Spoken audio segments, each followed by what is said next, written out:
Hi, everybody. This is Silvio Canto in Dallas, Texas on Monday, June the 13th. Welcome to the middle of June. Can you believe that? This month is flying by, but just absolutely unbelievably fast. That's all I can say. Here we are in the middle of June already.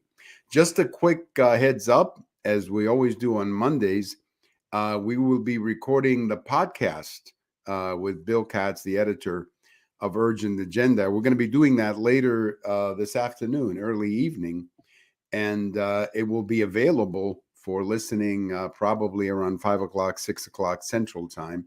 So that's when you'll be able to catch it either in my blog or if you follow me on Facebook or if you follow me, we're kind of going back into Twitter a little bit and they were doing it slowly because the last time I was in Twitter I became so disenchanted with that option that I just pulled out.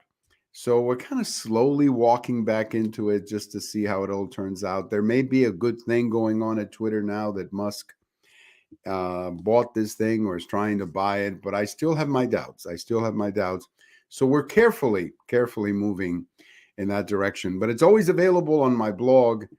And of course, it's always available on my Facebook political page, which is different from my Facebook personal page. For those of you who know me, you know me well to know that there's a political page and there's a personal page, and that's how I do that.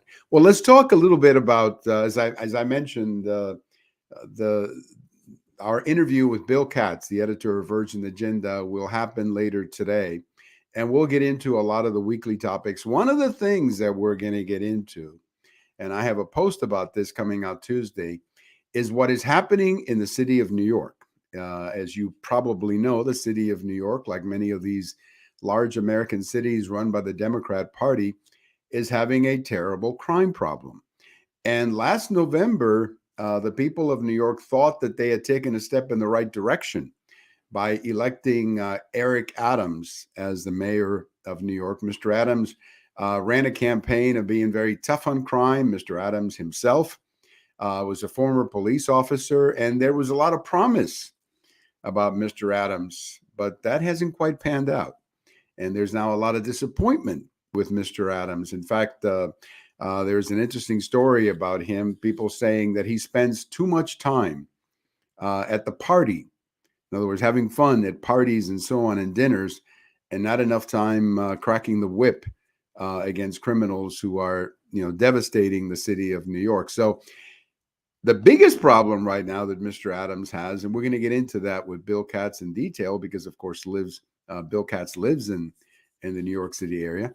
We're going to get into that with Bill because the city of New York is losing police officers at a very alarming rate. What's happening is police officers are opting to retire, and police officers are opting for whatever option they have to get out. And the city of New York is losing policemen at a very alarming rate. And when you're a big city like that, you need every officer you got.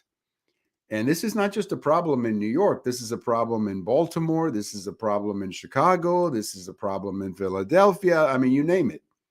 Find me a big city run by a Democrat, and I will show you a big city having a crime problem and losing police officers. One of the reasons many police officers are leaving is because the police officer is demoralized in many of these cities. He doesn't have the support of the political class because the political class is thinking about other things rather than battling the crime problem. So anyway, Mr. Adams has a huge problem in his hands in New York because he's losing police officers at a time when he needs everyone that he can get. So we'll talk to Bill a great deal about that and get his perspective since he lives in that area himself. We're also going to talk about a post that I have over at the American Thinker today, Monday, where I talk about this, frankly, this partisan television show called the January 6th Committee. Let me just put it to you this way. If you are tuning into this program, and by the way, very few people watched this thing the other night. They had free television. I think something like 9 channels, 9 broadcast channels. Well, the cable and the NBC, CBS, and so on. Something like 9 different networks carried this thing the other night, and they got 20 million viewers. In the TV business, that would be called a major ratings disappointment. And nobody was watching it. Now, a lot of people are going to say, well, it's because of inflation and gasoline prices. Well, that does have an impact on why people may not watch it, because a lot of people are obviously concerned about things like gasoline and inflation. But I think there's a bigger problem here, and that is that the partisan nature of this committee is so outrageous. Look, you have a committee made up of 9 people. All 9 of them have already pretty much said that Trump is guilty. So there's no balance in this committee, as you would expect in a congressional investigation. There's a great article, by the way. I would recommend it. We're going to link to it on my blog. But there's a great article by Professor Jonathan Turley where he expresses great disappointment with the partisan nature of this committee. He goes back and he looks at some of the great congressional hearings and investigations over the last 200 years. And in all of them, the common denominator in all of them is that you had a majority and a minority, and they were both represented, and they both had counsel, and they both had the opportunity to have witnesses and actually bring in people. What we saw on Thursday night was a joke. First of all, you have selected videos. In other words, you take what somebody said and you only show the part that is convenient to you. That would not survive, by the way. If this was a real trial, that would not survive. The judge would throw that out so fast that would not survive. Simply because you either, put the video in context, but you can't just have selective parts of the video being shown to the American people. I mean, the American people were clearly, so many people were clearly not turned on by what they were saying. I mean, I think a lot of people were looking at this thing and saying, "Wait a minute, this is a partial, a partisan thing." So anyway, I just don't think people bought it, and I think that the first night, if they couldn't get a large audience the first night, it'll start dropping now as times goes by. But I will tell you two very important articles that I would recommend to you. The first one is the one by Jonathan Turley, Professor Jonathan Turley. You can get that online. I think he published it on The Hill. And the other one by Professor Alan Dershowitz. Now, both of these men are not what you would call ideologues.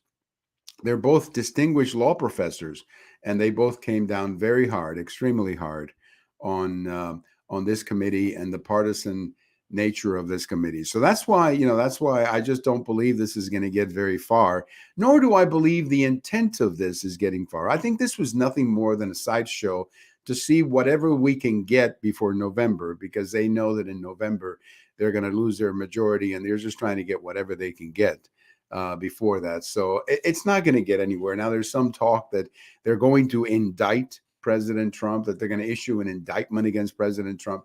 It would be interesting if they did that, because if they were to indict President Trump, first of all, this would have to then go to a court of law where President Trump would have the opportunity to defend himself with an actual defense attorney and so on. So, I can tell you that this is not going to go anywhere. But let me just say one more thing, because today at my American Thinker post, I made what I thought was a good point. And I said, look, I'm not saying that President Trump is going to run for re-election in 2024. I'm not even saying that I want him to run for re-election in 2024, because actually there are some very good Republican governors in Florida, in Texas, and other places. And they're part of the new generation. They're part of the new generation of Republican leaders who I think would make wonderful presidents. So I'm not necessarily saying that President Trump should run, or that I'm supporting President Trump running, or that I defend everything that he said about 2020. I think a couple of times he did go too far in the criticisms that he made. But all I'm saying is that if you're going to have an investigation, it should be a fair investigation. It should be a balanced investigation, and one that actually is with the tradition of the Congress, which is to present both sides of an issue and then let public opinion, the American people, decide the future of this thing. So anyway, check out our interview with Bill Katz, the editor of Urgent Agenda. We'll have that later this afternoon in the podcast. And I want to say one quick thing. I want to thank once again my good friend Aaron Clary. We've seen quite a jump in the number of subscribers here in the last week. And that's because my good friend